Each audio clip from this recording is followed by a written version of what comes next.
Ko whakatū duai e whakaholoanga wō he whāhitana ki tupe ke lata mele wikianga ke tau pepa tupe he whakatuwhono.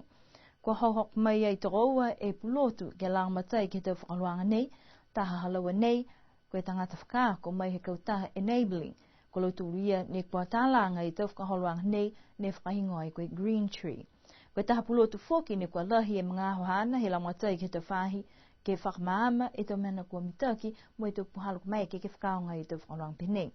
Koe aho nei ni kua whakatutālai mo i tau urunga hua he tau whahinga hoi whakatuwhono mo lotu whoki ni kua leweki ai ke he e whahitana ki tupe e tau pepa tupe. Ke ilo ka hingoa whalu mena ne kua maike he whakaholoanga nei ke tause.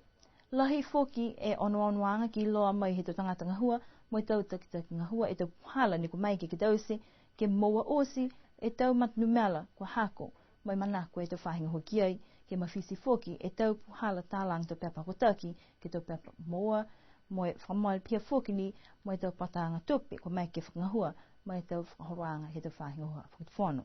Koe taha mana tu whoki ni kua hake mai koe lahi whewhe e puipuyanga ke tau pepa tupe he tau whahi kekehe kai ke kua toka osti ai ke he tahe matakawi. Koe wala ke ua ke he tau whakaholoanga nei amna ke kamata whakangahua ke he mahina hasipetema.